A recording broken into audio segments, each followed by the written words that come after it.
Lait, eau minérale, incendie, le grand point sur l'actualité algérienne. Salam alaikum et bienvenue. Nous allons parler de ce qui compte vraiment pour vous, votre assiette, votre porte-monnaie et votre quotidien. Je commence par une nouvelle qui pourrait changer le prix d'un produit que vos enfants consomment chaque jour, le lait. L'Algérie vient d'accélérer l'un des plus grands projets laitiers du monde, en plein désert du Sahara, un projet à 3,5 milliards de dollars qui pourrait réduire notre dépendance à l'importation et à terme peser sur les prix. Mais ce n'est pas tout. Nous parlerons de la hausse du prix de l'eau minérale en pleine canicule, de la grande opération d'indemnisation des victimes des incendies enfin lancée par les 7 et des 7 pyromanes présumés écroués, une première depuis le début de l'été. 4 chapitres. Restez jusqu'au bout. En partie 4, une nouvelle que tout le pays attendait depuis 3 semaines. Avant de commencer, si vous découvrez cette chaîne, abonnez-vous et activez la cloche pour ne manquer aucune de nos prochaines actualités sur l'Algérie. Un petit like m'aide aussi à faire connaître ces vidéos au plus grand nombre. Sur ce, entrons directement dans le vif du sujet.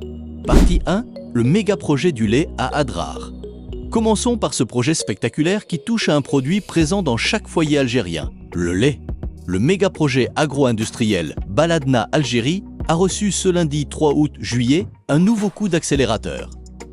Le ministre de l'Intérieur, Saïd Sayoud, a reçu au palais du gouvernement le conseil d'administration de ce partenariat algéro-qatari. Surtout, 14 contrats viennent d'être signés pour plus de 500 millions de dollars. Baladna Algérie est un partenariat entre l'estate algérien, via le Fonds national d'investissement, et le géant agroalimentaire qatari Baladna. L'investissement total est estimé à 3,5 milliards de dollars, l'un des plus grands projets laitiers du monde. Il est situé à Adrar, en plein cœur du Sahara, une ferme laitière géante en plein désert. Les chiffres donnent le vertige, le projet s'étend sur 117 000 hectares et accueillera, à terme, 270 000 vaches laitières. Détail extraordinaire, dès novembre 2026, un pont aérien depuis 9 États américains acheminera 30 000 vaches par avion vers l'Algérie. L'objectif ? Couvrir 50% des besoins nationaux en lait en poudre grâce à une production locale de 200 000 tonnes par an. C'est considérable, car l'Algérie est l'un des plus grands importateurs mondiaux de poudre de lait, dépensant chaque année des sommes colossales en devises pour cette matière première du lait en sachet subventionné. Cette dépendance coûte cher et rend le pays vulnérable aux variations des prix mondiaux. En produisant localement la moitié de ses besoins, l'Algérie réduirait ses importations, économiserait des devises et sécuriserait son approvisionnement, un enjeu de souveraineté alimentaire majeur.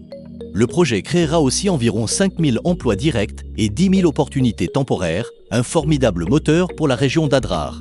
Au-delà du lait, la ferme produira également de la viande rouge grâce à son immense cheptel. Les 14 contrats impliquent des entreprises internationales de premier plan. GEA, Allemagne, UCC, Qatar, AFCO, Turquie, Valmont, États-Unis, pour la construction de l'usine, des fermes bovines et des systèmes d'irrigation adaptés au désert avec 700 pivots d'irrigation prévus. Soyons honnêtes, ce projet suscite des débats légitimes. Premièrement, l'eau. Irriguer 100 000 hectares en plein Sahara puise dans des nappes fossiles non renouvelables, une vraie question qui exigera une gestion rigoureuse. Deuxièmement, les délais. La première production n'est pas attendue avant fin 2027. Il faudra donc de la patience. Mais la direction reste ambitieuse et cohérente. Nourrir l'Algérie par l'Algérie est un objectif noble et vital. Partie 2. Le prix de l'eau minérale augmente. Passons à un produit consommé plus que jamais en cette canicule, l'eau minérale. Et la nouvelle n'est pas bonne pour votre porte-monnaie. Son prix a augmenté en plein cœur de l'été, au moment précis où la demande explose. Par 40 ou 45 degrés, l'eau n'est pas un luxe, c'est une nécessité vitale. Voir son prix grimper représente une charge supplémentaire pour des ménages déjà mis à mal par la hausse générale des prix.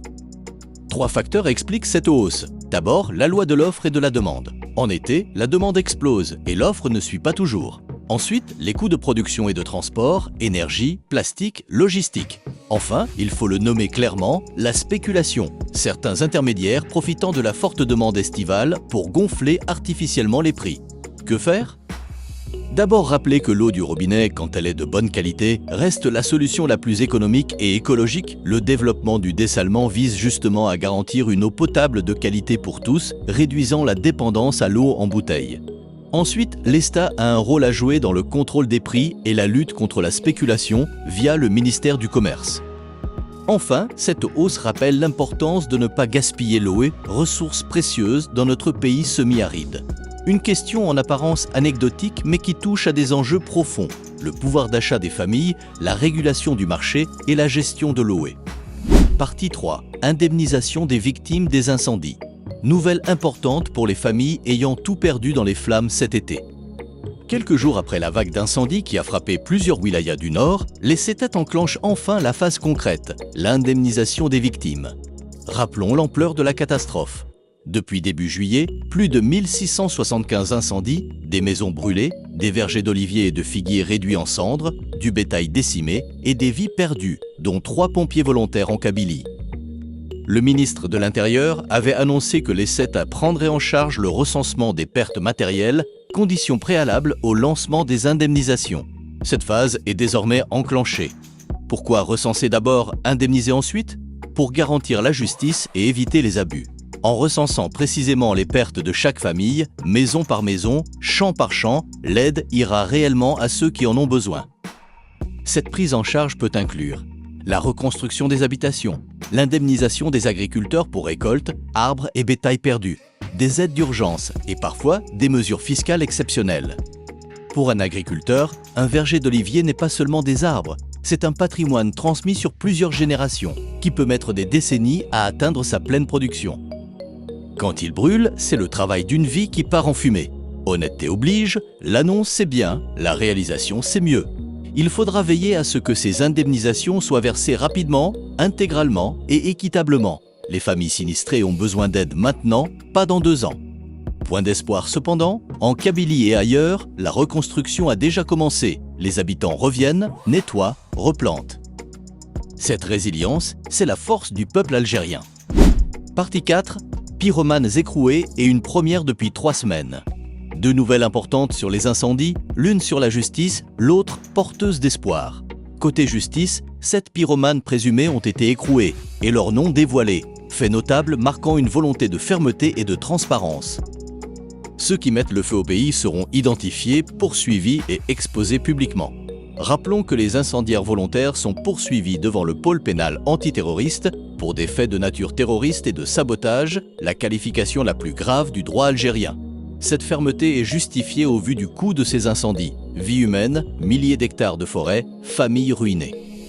Mais restons rigoureux, ces 7 personnes bénéficient de la présomption d'innocence tant que leur culpabilité n'a pas été établie par un tribunal. Et maintenant, la nouvelle que tout le pays attendait. Pour la première fois depuis le début de la vague inédite d'incendies, le 8 juillet dernier, l'Algérie a connu une journée sans aucun nouveau feu.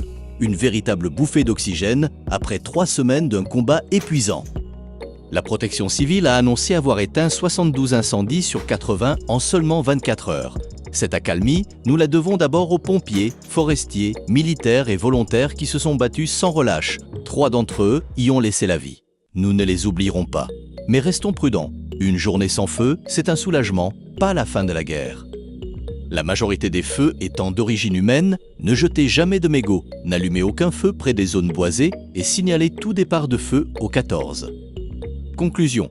Récapitulons. Le méga-projet laitier Baladna à Adrar a franchi une nouvelle étape avec 14 contrats de plus de 500 millions de dollars.